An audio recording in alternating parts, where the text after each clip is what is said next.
What is going on, guys? My name is Wheelman, and welcome to, finally, Halo 4.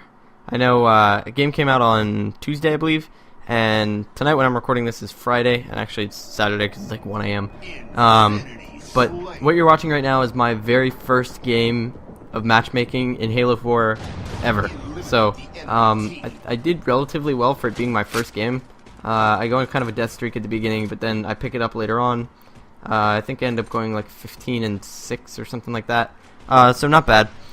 But what I wanted to talk about today is sort of just how it feels, because my god, this game is amazing.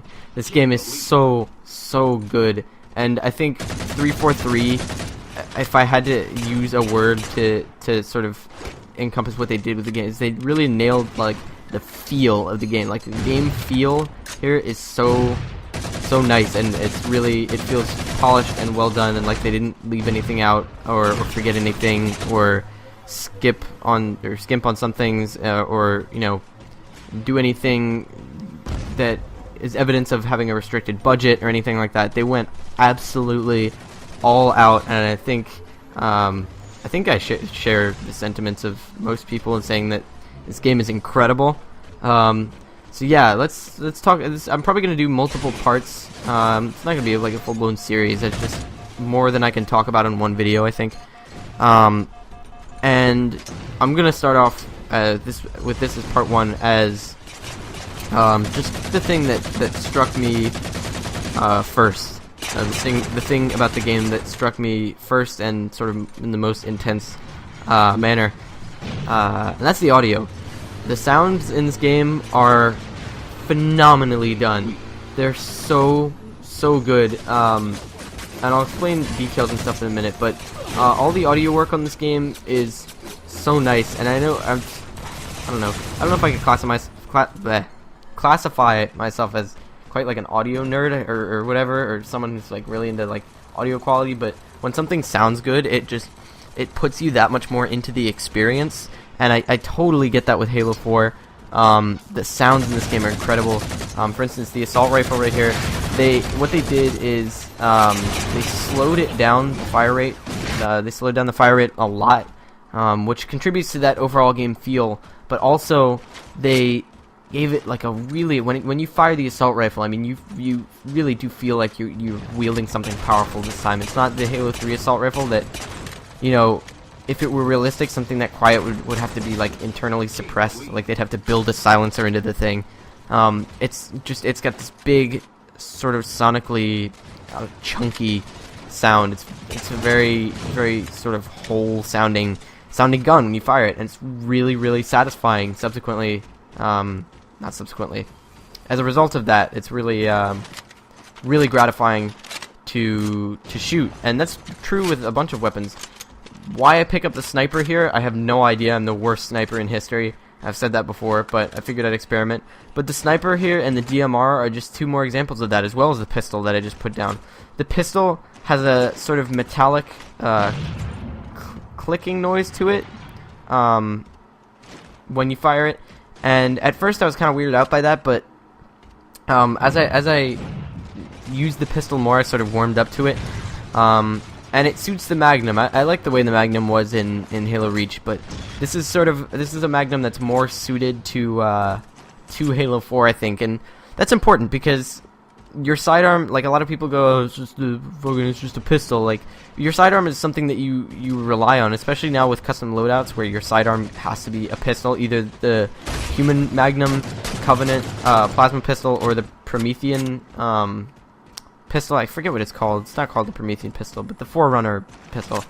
And when you have to choose, it's really important to have like a sidearm you can rely on. So not only is the Magnum really reliable, but having sort of it being a gratifying experience, I think contributes more than a lot of people realize to the sort of overall game experience. DMR and sniper rifle both sound really cool. The DMR is not that sort of bland, just hollow, empty sounding noise that it was before. It's got a nice sort of almost, I want to say like lo-fi. It's like a very deep sort of sound to it when you fire it. It's not the same metallic click as the Magnum, which makes sense because in your brain that creates an association, like an auditory association, like, okay, this is a smaller weapon, this is a bigger weapon, and I was proud of myself here. I got my first game, I got an assassination. Of course he's AFK, but whatever. But yeah, it's a lot of the weapons are like that, I find. The saw actually has sort of a higher tone than the assault rifle does. But again, I don't know if you can hear the DMR there, but still, especially with all those rounds in the chamber, when you just lay on the trigger, you can hear very distinct sort of tones in it, and I really like that. So again, sort of they went for a much deeper, sonically full approach to the weapons, I think. It's sort of much lower register, and I really like that. I really like what they did, especially with the AR. It's just sort of this.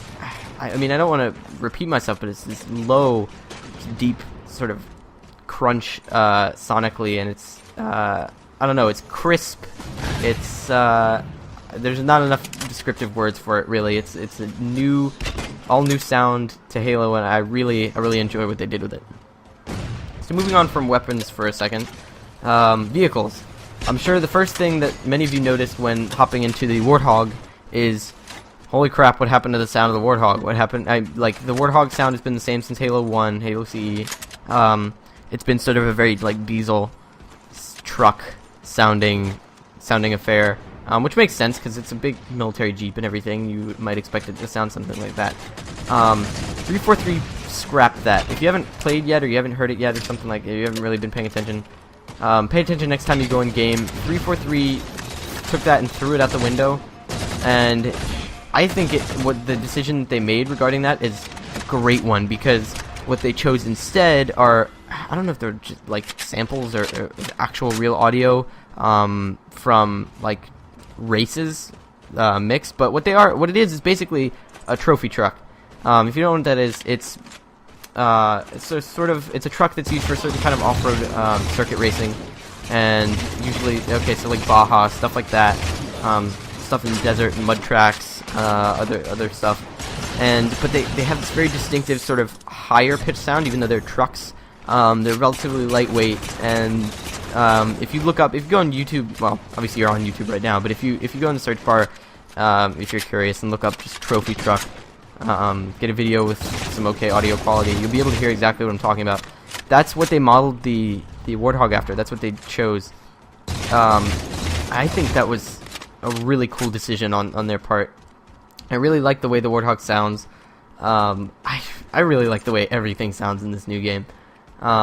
Again, this is different. With weapons, they sort of took, like I said, the approach of making everything sort of lower in the register, sonically, and giving it a sort of almost like dirty, I want to say, quality of audio, if that makes any sense. It's crisp, but it's very I don't know. I don't want to say crunchy too many times because that sounds weird, but you know what I mean. It's like it has a very distinct sort of polish to it, I guess. But in terms of vehicles, they went sort of the other direction, and that not in that they used old vehicle sounds. It's almost all new, but the boost on like a Banshee or a Wraith or Ghost, like you can tell from across the map, almost like Battlefield. I know they did this with Battlefield. So in Battlefield 3, you can tell from a good distance away if a tank is struggling up a hill, or if it's moving away from you, or if it's moving towards you, or if it's engaged the sort of boost, like overdrive that tanks and stuff have in Battlefield. In this, they went for the same thing. So, for instance, like boost on like Banshees, Wraiths, things like that, Ghosts. You can tell from a good distance away, like, okay, this vehicle is in boost right now, and I don't know, it provides things like that. Sort of just provide extra situational awareness for you as a foot soldier, as infantry, or as another vehicle, especially if you're getting into vehicle fights and stuff like that. The gun on the Warthog is different. It's like it's much slower. Again, they slowed down the fire rate like they did with the AR. But yeah, those are just a few examples. I'm sure I can come up with more stuff to say, a lot more stuff to say about the weapon sounds and all that sort of stuff in this game. But overall, this game is amazing. I'll have more, not episodes, but more parts to this on what I think about the feel of Halo 4. But yeah, if you have any comments about sound and Halo 4 and things like that, be sure to leave them in the comment section below. If you could rate this video either way, like or dislike, that'd be awesome. But other than that, guys, thanks for watching, and have an awesome day.